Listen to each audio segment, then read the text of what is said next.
Hey, what's up, you guys? It's Taylor here at cassonesrv. I'm going to do a little walkthrough here with Chad on the 2013 Pleasureway for our customer. It is getting delivered a couple hours away, so we just wanted to do a walkthrough with them so they have an understanding of everything on the RV. Simple as that. Ready? All right, guys, here we go. Chad is going to show us what to do here. We'll start here on the outside. Pretty basic, standard van side front. Out here, you have the access to the refrigerators. Nothing you need to maintain out here, nothing you need to do with out here, just for maintenance purposes only. Make sure you leave these guys on. This compartment here, passenger side, this is going to be access to your house battery. New house battery, pull up on this guy here, pull the whole tray out. It's that brand new house battery, 27 series, deep cycle. Here we have outside outlet tied into the GFCI, located on the inside here. Obviously only energized once you're plugged in or the generator is running. Also we have the engine exhaust. These are going to be the side mounts for the legs, for the awning. This is the manual crank out awning. Crank it out, there's arms and everything built in. All the tooling for running the awning is located here. Crank rod, these support bars are all inside of there. On the back side here, it's just the back side of the couch. Couch is electric, comes in and out. Show that button when we head inside, right? It's like Yep, it's up on there. the inside. Okay. Behind this little door here is access to the propane. So down here, analog gauge shows you how full the propane is. On and off valve to turn on and off the propane, and everything else is going to be for whoever is filling your propane, not to be messed with. So lefty loosey, righty tighty. Left opens it up. Right closes the tank down. Close the tank off when you're not using the unit. I didn't actually know that that the valve or the hookup was back there, hiding back there, but Yeah, news to me. On the back here, if you look up on this couch here, you notice the back side of the water heater. Back side of the water heater, there is 3 series of valves. Those valves are going to be your water heater bypass valves. So you have a cold inlet, a hot out, and then a middle valve. Middle valve is going to be your bypass. Cold in valve is on the blue line. Hot out valve is on the top on the red line. Those can be swapped around for winterization purposes. Also down low is access to the scissor jack for the chassis, as well as the tools to break the lugs off if you need to. All factory on that side there. Come around to this side here. Up top we do have a backup camera. Obviously, spare tire. On the side we have your water heater. Water heater works off of your onboard propane as well as your batteries. Down low, this is going to be your water and sewer hookup, or water and power hookups. So this is your 30 amp Sure cord. Just plug it in, quarter turn to the right, and then locking collar on the right hand side. Down here is also your city water spigot. So that's going to be this guy here. So what that is you put your regular garden hose onto there, and that gives you your water supply to the inside.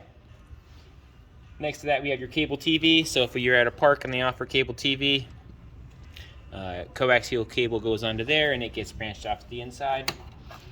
Behind that door is going to be your sewer hose holder. Holds a sewer hose when you're not using it.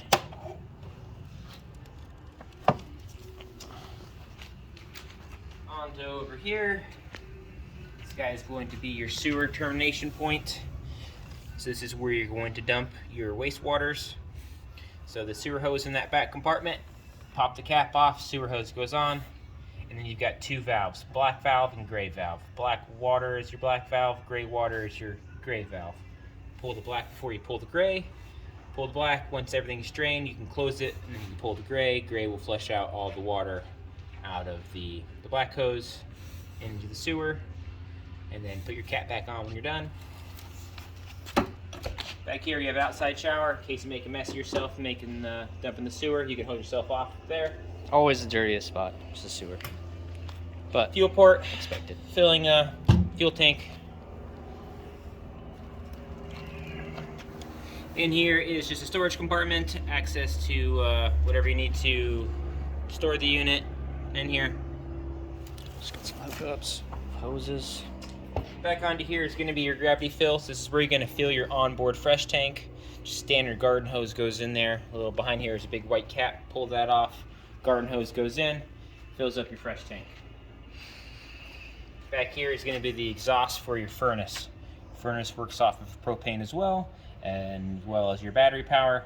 When it is on, this is going to be pretty hot coming out of here, so try not to put anything that's going to catch on fire or melt in front of it while it's running. Smart. Down low, you have a small valve here. This is going to be your fresh tank drain valve. Kind of hard to see, but it's right behind the right in front of this front compartment. That's going to drain out the water out of the fresh tank itself. And that's about it for there. Obviously on the front side, standard express fan front end. And then come around to the other side and we'll get to the inside.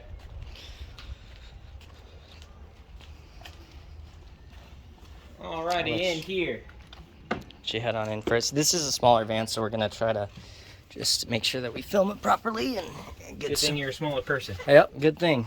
Alright, down low we have your fire extinguisher. Located at the door. It is a disposable unit.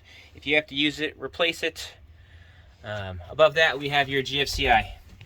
So all of your outlets that are protected off the GFCI, this is the GFCI here. This is where you're going to test and reset it. The standard old hair dryer and the sink trick. You can see that. Yeah, right just there reset it if you ever have to trip it for some reason. And then in here we've got 2 switches. Light switches. Right? Yeah, this is light switches for the ceiling. And this is an outside light, porch light switch here. Up top here, this is going to be where we turn on the water pump. So water pump switch down here. When it's illuminated, the water pump is on. Go ahead and crack one of the faucets. You can show that. So that's where you're going to use your on-demand or your water that you're carrying on board. You have to physically pump it out of the tank to supply the faucets. So when you want to use water, turn the water pump switch on. If you are connected to a city water supply, leave that off and then water will just be branched off. You put like a little bit of water in here just to test it, right? And show. Okay, yeah, we're full. Oh, we are. Okay, Yeah, so you did leave it full. Okay, gotcha. Yeah. So this is where you're going to test. Yep. This is going to be your monitor panel. This is where you're going to monitor your battery state, your fresh tank, your black tank, and your gray tank. Really easy to use. Just hit the button that says battery. Right now, the more lights you have, the more full you are. So right now we've got a brand new battery, so we're reading full. Fresh tank is also full, reading full. Black tank is empty, so we're reading empty. Gray tank is empty, so we're reading empty. Like I said, this is your water pump switch there. This is going to be your switch panel for the onboard Onan generator. The generator is a gasoline model, so it does running off of the same fuel that the van is currently running off of. Really easy to use. Hold stop primes the carburetor for fuel. So you always like to hold stop for 5 or 10 seconds before you fire it up. You can hear that click after that 5 seconds. And then you hit start. Press and hold start until she fires. And once it's running, you let go of it. This is going to be your hour meter. This tells you how many hours are on the generator itself. Currently we're at 28.8 hours. Every 150 hours it needs an oil change. So really easy to use. Just fire it up and then give it a second. There's an onboard transfer switch and it'll switch over power. The key way of knowing you've got power is after it's running, you get a display in the microwave. So see, you have the display and the light inside the microwave. That just lets us know that we've got power on board. Teachers Union wants a big chunk of that. Definitely, yeah, or the TV turns on. Yeah, and you got TV at the same time. Of all states in the country when it comes to school funding, and that comes as many teachers are leaving the state to take higher paying Let's see if I jobs can turn this elsewhere. off real quick. Alright guys, I just had to pause it to turn that TV off, but here we go. Alright, come back over here. Next switch is going to be your water heater switch. Really easy to use. Just turn it on. This is going to obviously use propane to heat the water on board. Obviously the water heater is in that back driver's side corner that I was telling you about before. This guy light switch here turns on the light above the sink. Up top, storage. Down here, little finger hole, lift that up, and this gives you access to your stove. Stove's really easy to use. Rotate this knob to the flame, push and hold it in, and then simultaneously hit hit the igniter. Once it's lit, you can let go of it, it'll stay lit. Rotate over, push the igniter, it stays lit, and you're good. And then at that point you can change the flames to wherever you want. And then obviously off. Do not close this with the burners on, or this glass door will shatter. Also, you got your sink, pretty self-explanatory on that. Hot and cold. Also need to have the water pump on or connect to city water to get that guy to work. Down here we have your refrigerator. Refrigerator's really easy to use. You've got two buttons on here. You got your mode button, so you cycle through the modes. Right now we're on gas. Switch it over to auto. Auto's default to 110. When it's on 120, it's using electricity. And then when it's on 12, it's using your battery power. So 12 is only going to be used while you're physically driving. Gas is for when you're dry camping and you don't have a supply of 110 volt power. And then auto is for every time else when you just want to do what it's going to do. It'll default to 110 volts. If you don't have 110 volts, it'll switch over to propane for you automatically. And this button over here is going to be your temperature selector. It's going to be these little green dots with the snowflakes. More green dots, the colder it's going to be on the inside. I'm learning a lot here, Chad. And then in here is obviously the refrigerator itself. Freezer in the top section. And as far as this goes, you do need to have it running for a good 24 hours empty before you fill it up. Otherwise it won't cool properly. Standard, especially in Arizona where we get a lot of heat. Absolutely. This is all storage down low. On into here, a little tight in these quarters, but we'll show you through. So in here we have your toilet. So this is considered a wet shower. So you have your toilet, your sink, and your shower all in the same room. So toilet is here. The foot has a foot flush on the right hand side of the toilet. There is a lever. It's kind of hard to see. Maybe you can come around there. It is back there. Oh yeah, it's That's right. how you flush under. the toilet. And then we have your sink. Obviously, you turn the water pump back on. Gives you your water to your sink, both obviously hot and cold. And when you want to use the shower, use the faucet, pull up on the diverter knob, and then it gets diverted to the shower head here. And obviously, you use your shower to take your shower. Everything's going to be drained into the pan of the shower, and there is a shower curtain across to keep water from coming inside. Always use RV toilet paper in the toilet. Definitely. And Otherwise, you will clog your toilet. Always use tank chemicals in the toilet as well. Into here, this is going to be your compartment. For the inside, this is also going to be where your antenna booster is located. So when you're using the aerial antenna on the roof, you do need to have this little green light on here. Green light on means the antenna booster is engaged and we're amplifying the aerial signal from the roof. Also in here is going to be two 110 volt outlets. This is going to power the TV and this DVD player that's located right here. So right now when it's plugged into that outlet, it's currently running off of the generator or shore power. This does have a built-in 450 watt inverter. So if you want to run the TV and the DVD player off of the house batteries, what you would do is you would unplug these two guys, plug them into these outlets, and on the back side of here there's a little switch. When you flip that switch on, you're going to get a little green light that says power on here.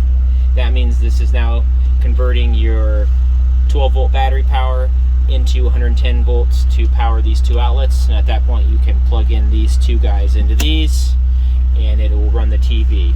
And this also has a standard GFI on it as well, just like the one in the front. Reset, test, and obviously turn it off in the back on the little switch in the back side, turns the guy off. DVD player is tied directly into this TV. TV is on a swivel mount, so it will come out and articulate any which way you like. And then just fold the back into place. Up top you have your microwave, standard microwave, nothing fancy on that. Up here, this switch here turns on all the lights under the couches. This switch here operates the bed mechanism, so you hold that down, turns flat into your bed. Bring it back up, turns it back into a couch.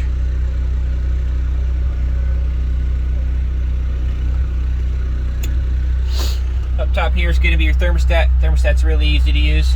You have a series of settings on here, all cycled through this mode button. So you press the mode button once, it's going to light up, tell you what it's doing. So you go through. Cool is going to be your air conditioner, which is located right behind you on the back wall. Just turn it on. Just kicks on. Obviously, set your temperatures. If you want to go on to furnace, green light turns the furnace on. Heat pump is the air conditioner working backwards to create heat. And you go into the fan, change it from auto to low and highs through here. We like to leave it on auto. That way it runs off of the temperature set. At that point, once you go back into cool, you can use the arrows up and down to set the temperature at which you want the air conditioner to come on and off at. Right now it is running and it's blowing out cold air, but it's going to be disrupting the signal, so we're going to turn that guy off so we can actually hear in here. Okay, above here, remote controls for the TV and the DVD player are located there. More storage. Down here is the books for everything. We'll throw those up in this cabinet as well. Alright, down low. These guys, we'll just pull these out of the way for now, so we can kind of see what's going on. Okay, so down here. Down here is going to be all of your main breakers for everything. Everything is located and labeled of what everything is. Breakers, so these are all breakers, all the resetables. So if there's if ever a problem, there's a little switch on each side of one of these breakers. So if they ever trip, you can just push them and they reset themselves. This big red key is very important. This is going to be your disconnect for everything. So if you turn this key a quarter turn, the key will completely come out, and at that point it is turning off everything in the unit. No power will be distributed anywhere into the side of the unit via 12 volts. So that's going to be for storage to kill everything. Behind this door here is going to be all your 110 volt breakers and all your 12 volt fuses. So if you ever don't have power for anything, come out here and check this first. They are labeled on here what everything is and how many amps everything is as well.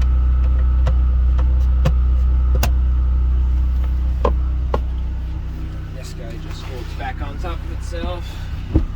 There's a little side table on here as well, and that guy fills back in. There's also a 110 outlet on the side here, and then on this side here is just storage. Nothing going on down there.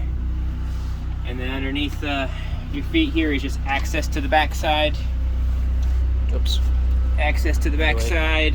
Seatbelts. Seatbelts slip through the center of the couch, so you can be sitting in there during travels. Obviously there's 2 seatbelts on the back corners as well. And then I believe that is about it. There is here for the 2 reading lamps above the bed. All right, well, thank you very much, Chad. All right, guys, if you liked the video, be sure to leave it a thumbs up, give it a like. Turn on the notification bell so you get a notification if we post a new video. And as always, thanks for watching, and we'll see you next time.